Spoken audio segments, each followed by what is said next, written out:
കഴിയാതില്ല ചൊല്ലുവാൻ. യേശുവേ നിൻ കരുണയോർത്താൽ ഈ പാപിയാമെന്നെ നേടിടുവാൻ തിരുരക്തം ചിന്തി ക്രൂശിൽ. ഈ പാപിയാമെന്നെ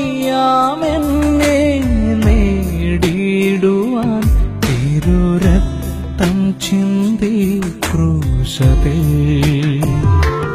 ഇത്രമേൽ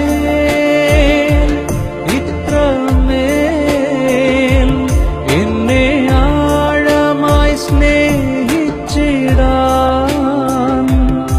എന്നിലെന്തു കണ്ടു നാഥ.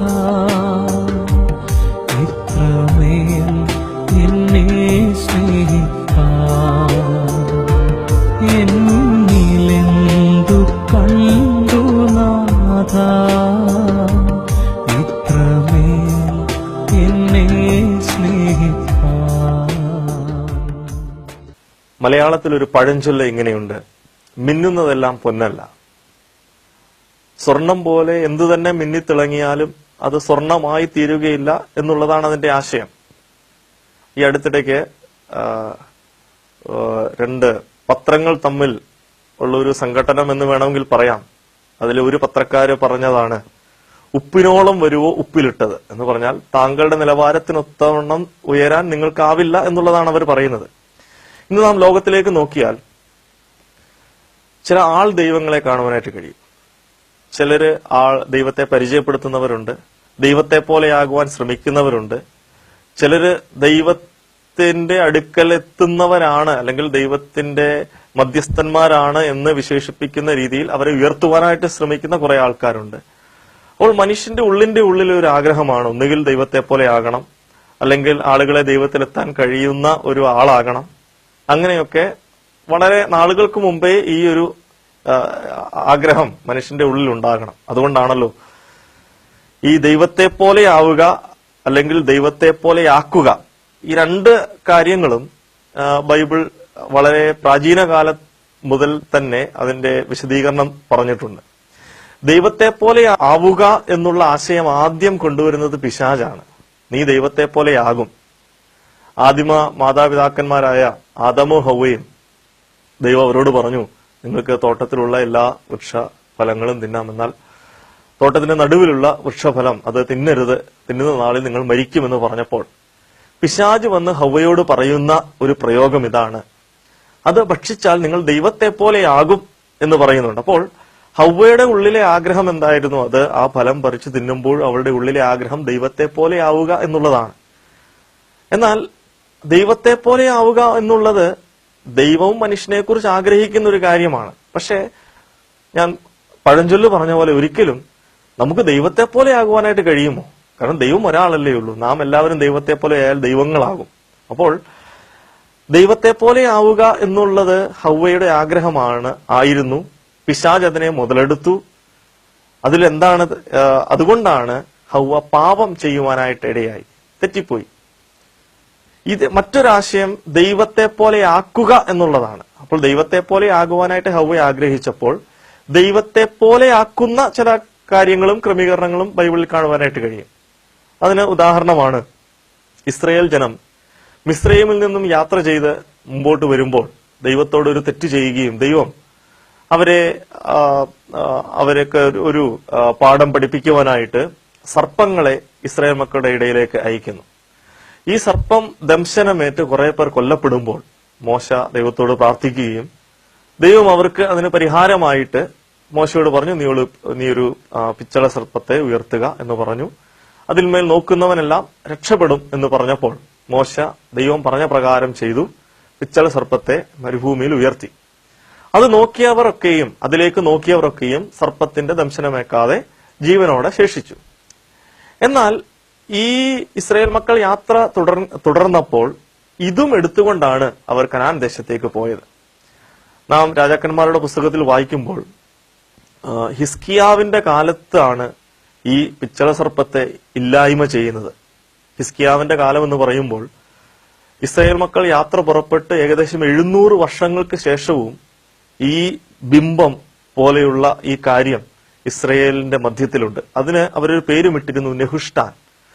അപ്പോൾ അതിന് ദൈവിക പരിവേഷം കൊടുത്തിട്ട്, അല്ലെങ്കിൽ ഇതിന് ഞങ്ങളെ സഹായിക്കുവാൻ, രക്ഷിക്കുവാൻ, ആപത്ത് ഘട്ടങ്ങളിൽ ഞങ്ങളെ സഹായിക്കുവാനായിട്ട് കഴിയും എന്നുള്ള ദൈവികമായ ഒരു പരിവേഷം ഈ പ്രത്യേകമായ ബിംബത്തിന് കൊടുത്തത് കൊണ്ടാണ് 700 വർഷം ദൈവം ആഗ്രഹിക്കാത്ത ഒരു കാര്യം അവർ അവിടെ വെച്ചിട്ട് അതിന് ധൂപം കാട്ടിപ്പോന്നു എന്നാണ് ബൈബിൾ പ്രതിപാദിക്കുന്നത്. അപ്പോൾ ദൈവത്തെ പോലെ ആവുക അല്ലെങ്കിൽ ദൈവത്തെ പോലെ ആക്കുക, ഈ രണ്ട് കാര്യങ്ങളും ദൈവം മനുഷ്യനെ കുറിച്ച് മനുഷ്യൻ അങ്ങനെ ചെയ്യരുത് എന്നാഗ്രഹിക്കുന്നു. എന്ന് പറഞ്ഞാൽ ഒരിക്കലും ദൈവത്തെ പോലെ ആകുവാനോ മറ്റുള്ളവരെ ദൈവത്തെ പോലെ ആക്കുവാനോ മനുഷ്യന് കഴിവില്ല.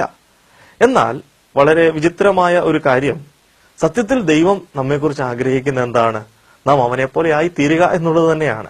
എന്നാൽ മനുഷ്യൻ ഇന്ന് കുറുക്കുവഴികളാണ് ശ്രമിച്ചുകൊണ്ടിരിക്കുന്നത് ദൈവത്തെ പോലെ ആകുവാൻ വേണ്ടി. എന്നാൽ ദൈവം എന്താണ് അതിനുവേണ്ടി ചെയ്തിട്ടുള്ളത്? ദൈവത്തിന്റെ ഒരു വാഗ്ദത്തം ഒന്ന് വായിച്ചു കേൾപ്പിക്കാം. ഫിലിപ്പ് ലേഖനം 3-ാം അധ്യായം അതിന്റെ 20-21 വാക്യങ്ങൾ ഇപ്രകാരമാണ് വായിക്കുന്നത്. നമ്മുടെ പൗരത്വമോ സ്വർഗത്തിലാകുന്നു, അവിടെ നിന്ന് കർത്താവായ യേശുക്രിസ്തു രക്ഷിതാവായി വരും എന്ന് നാം കാത്തിരിക്കുന്നു. അവൻ സകലവും തനിക്ക് കീഴ്പ്പെടുത്തുവാൻ കഴിയുന്ന തന്റെ വ്യാപാര ശക്തി കൊണ്ട് നമ്മുടെ താഴ്ചയുള്ള ശരീരത്തെ തന്റെ മഹത്വമുള്ള ശരീരത്തോട് അനുരൂപമായി രൂപാന്തരപ്പെടുത്തും. എന്ന് പറഞ്ഞാൽ നാം ഒക്കെയും, അല്ലെങ്കിൽ കർത്താവായ യേശുക്രിസ്തുവിനെ രക്ഷിതാവായി സ്വീകരിച്ചവരെ സംബന്ധിച്ച് എഴുതിയിരിക്കുന്ന കാര്യമാണ്. എന്താണ്? ദൈവം അങ്ങനെയുള്ളവരെ ദൈവത്തെ പോലെ കർത്താവായ യേശുക്രിസ്തുവിന് തുല്യമായ ആളുകളാക്കുവാനായിട്ടാണ് ദൈവം ആഗ്രഹിക്കുന്നത്.